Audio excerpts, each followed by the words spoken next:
And we're back with Bedtime Stories, Grown-Up Edition, Queenpin 2.0, Part 11. When we left off, the Queen Mother was addressing some of the concerns that Selima had about taking Wise seriously. And if you watch the bonus episode, then you know just how Tru ended up in Venezuela 2 more times after the initial operation where she first got acquainted with Lil Jose. At the round table, the Queen Mother asked, "So, what I need to understand right now is why, instead of turning all of the information that you all had gathered over to the families and letting them handle it, you all decided that it would be a good idea to walk Tru into the trap that you all knew Santiago was trying to set for her." Selima said, "That's just it. Once Uncle Manny knew that Big Jose had decided to play triple agent, he was content with continuing the surveillance, getting information from Big Jose that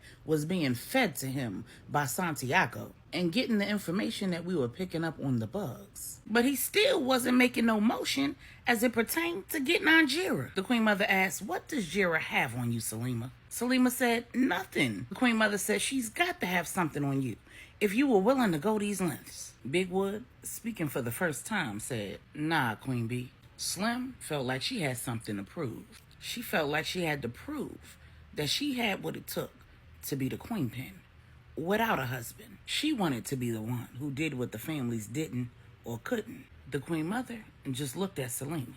When she didn't deny it, the Queen Mother said, "So you put everybody's life and freedom on the line to secure a position that was already yours? And instead of doing the much simpler thing, finding and marrying a man who could handle this life, you just decided to go rogue and do it your way. Is that the skinny of it?" Selima said, "I was just trying to do what needed to be done." The Queen Mother said, "And what you did was stupid. And I still feel like there's more to it than that." The Queen Mother looked at Selima. She didn't respond. She looked at Tru. She didn't respond. She looked at Big Wood, and he said Slim was tired of playing the background. She wanted Lil Jose to know just who was responsible for his demise. Queen Mother said, now that makes sense. You wanted that man to look you in your eyes before he took his last breath, huh? And you know what? I ain't even mad at you, because you got that honest. But if you're going to be the Queenpin, you're going to have to be much, much smarter than that. Your ego is way too big, Selima. And that you got from Selena.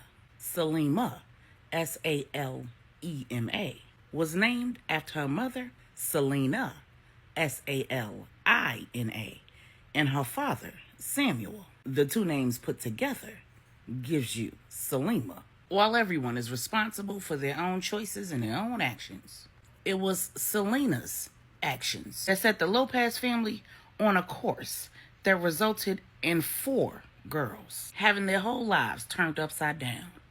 Melissa died in a tragic car accident with her father, Angel. And Jessica, Angela, and Stephanie had to grow up without their father because he died in that tragic car accident. The Queen Mother said, had your mother made the right choice for the family she was creating, the family that she came from would have probably been able to follow a different path.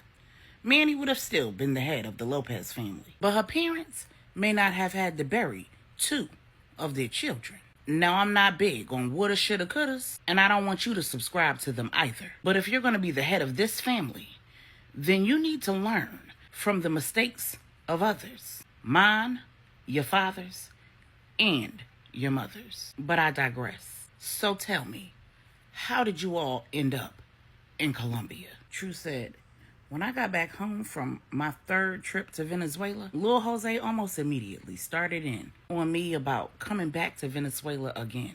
And I was adamant that we'd agreed that the next time we saw each other, he'd be visiting me in the States. We went back and forth for several weeks. He was under pressure, and it was obvious that he really didn't know how to handle himself. And I had to set the stage in Dallas. I needed a spot. We needed surveillance in place. We needed passports checked. It required an entire operation to ensure that even though Lil Jose was flying in private, we knew who was coming in commercial to keep him safe. Selima said, I knew that there was no way that Big Jose would allow Lil Jose to travel to the States alone. He's his only heir. He can't risk Lil Jose going to the States and coming up missing or dead. So he had to send some shooters and some watchers. So I hired Q and LJ's firm and my cousin Lorenzo to handle the technological forensic details. Up the team to keep an eye on Lil Jose, his crew, the entire Venezuelan organization. And put a team in position in Dallas to keep an eye on Jose from the time he landed and an eye on the men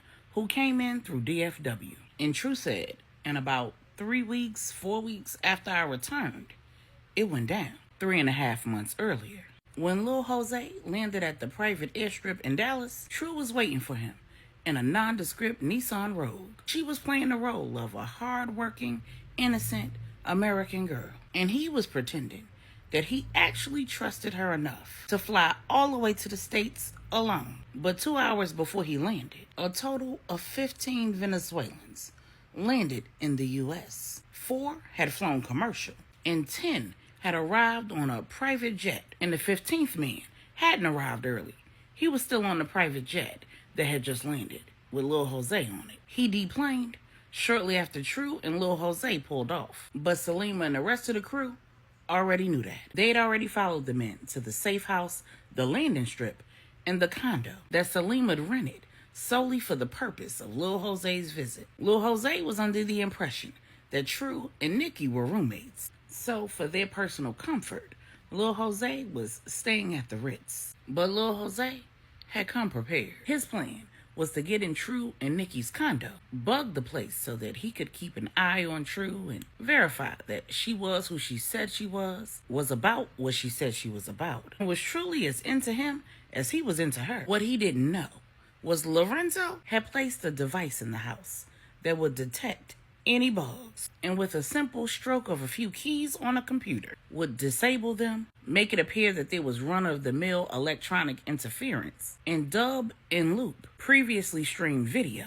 as if it was live. The great thing is that Tru had told Lil Jose that she was a full-time nanny. That was the way that she explained baby Kari crying and cooing in the background during their FaceTime calls. So it was reasonable for her to not be home most of the day and some nights. So all she and Nikki needed to do after Lil Jose placed the bugs and returned to Venezuela was be seen on video doing the normal things that people do in their homes. In the mornings before work, or in the evenings at the end of their day, going to bed or getting up. And Lorenzo would dub the footage and loop it, showing the women in the condo in different outfits and hairdos at different times of the day and on different days, until it was time for them to put their next play into motion. Tru showed Lil Jose a great time in Dallas. She took him to see the sights. They went shopping on his dime again, frequented some of the best restaurants that Dallas had to offer, and even went on a hike and canoeing over breakfast the last day. Tru said, "This is the best time that I've had with a man in a very, very long time. I really like you, Jose, and I hope that you're not playing games with me." And Jose said, "I've never come to the States solely for the purpose of visiting a woman in my life. I've never allowed myself to be this vulnerable either. You've got to know that I'm really feeling you, Yael. I'm trying to make you my woman. You said that you're not seeing nobody else, and I cut everybody back after your last trip to Venezuela." As crazy as this all was, Tru knew that Lil Jose was actually telling the truth. He had cut everybody back. But Tru said, "That sounds good, but we live on 2 completely different continents. I've heard of long-distance relationships, but this is taking it to a whole new level. I'm sure you don't have any plans to move to the States, and I don't plan to move to Venezuela. How do we move to the next level and maintain a real relationship? You have responsibilities in Venezuela, and you can't just up and leave whenever you want to. And I have a real job here. I mean, look at what happened last night. The night before, Tru feigned being called into work and having to leave little Jose at her condo for several hours. A condo that was fully wired for sound and video. And the surveillance crew watched as Lil Jose went all up and through that joint, looking through cabinets and drawers, placing bugs, and even reading the fake diary that Tru had planted in her nightstand drawer. In it, she wrote about the fictitious ex-boyfriend who'd lied and cheated on her, abused her, left her afraid to get into another relationship. She also wrote about meeting Lil Jose in Venezuela and all of her fictitious emotions that were developing, growing, and flourishing after all of their texts and FaceTime calls and visits. She also wrote about her plans to give him a little something on her next trip to Venezuela, if all goes well, on his trip to the U.S. So when Tru returned to the condo, Lil Jose was a perfect gentleman. He didn't even try to get in Tru's pants because he believed that day was coming soon. He was so enamored and enraptured by Tru and by what he read in that fake diary that he made a pallet on the couch and went to sleep. And when Tru returned home, that's where she found him. And when she woke up the next morning, he had ordered in an elaborate breakfast and had it all set up on the dining room table for her. He was feeding her breakfast and whispering sweet nothings. He said, "Now I can't make you believe me. Only time will tell. And just like you, I've been hurt before. The last woman I fell for wasn't from Venezuela either. She was a tourist from Trinidad. I thought that she was everything that I wanted. Came to find out, I was just something to do. She wasn't even who I thought she was. Hell, I never even found out who she was. And in all transparency, I did my research on you, Yael, and it seems you're exactly who you say you are." Lorenzo had created an entire identity for Yael.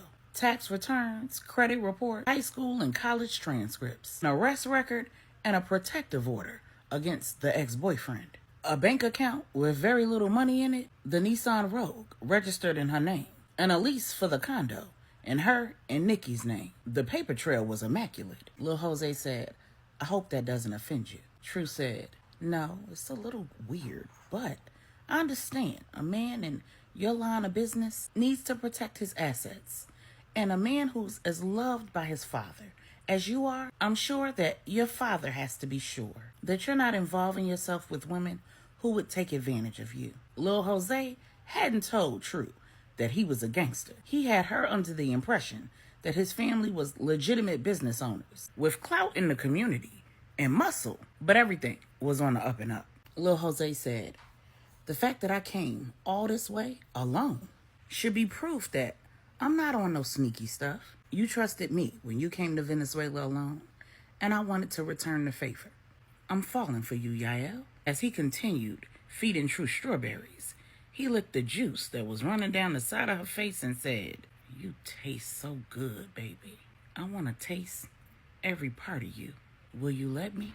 Across town, Selima was at the firm with Lorenzo.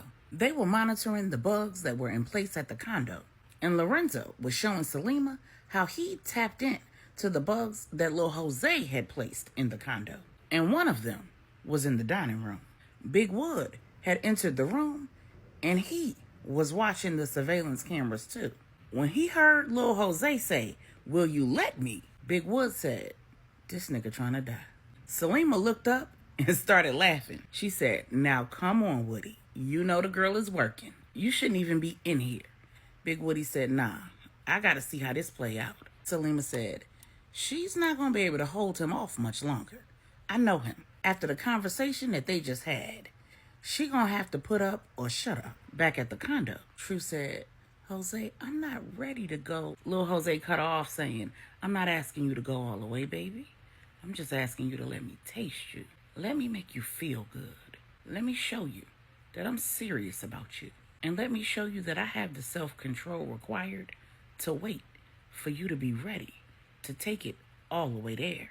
Then he passionately kissed Tru's lips and took her breath away. Tru was thinking to herself, "Oh, this nigga think he found himself a winner, huh? Yeah, alright. I'ma see what that mouth do then.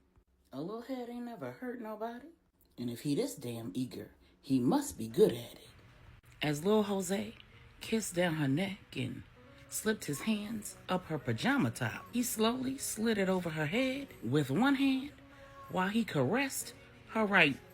He lowered his head to her left nipple, pulled it into his mouth, and gently tugged while licking it. And Tru let out a gentle moan. Big Wood hadn't topped her off in a few days, and Tru was pretty easily aroused. So while she truly had no plans to let this go all the way to the home run. She ain't see any reason why she shouldn't get hers. A little brain ain't never hurt nobody. But something in her told her that it was time for her to press that button under the table. She didn't know what it was, and she didn't know why. She had no clue that Big Wood was watching everything. But she was a woman who always followed her instincts, and her instincts told her to press the button. So she did. Tru said, "Wait a minute, you gonna do this right here?" Lil Jose said, "Hell yeah. Matter of fact, I want to eat you on this table like you food."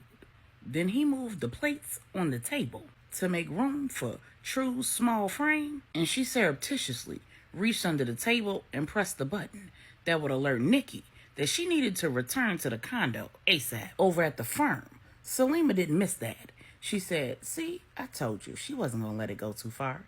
She just alerted Nikki, and Nikki is going to be one way." Big Wood said, "How far is Nikki from the condo?" In the condo, Lil Jose picked Tru up out of the chair and placed her on her back on the table. He kissed down her belly and then slowly slipped her pajama bottoms off. He kissed down her legs until he reached her fuzzy socks and slipped one off and sucked her toes. Back at the firm, Big Wood said, "Oh, hell no." And when he switched to the other foot and sucked the toes on that foot, Tru's body shivered. Back at the firm, Salima said, "That nigga loves sucking toes."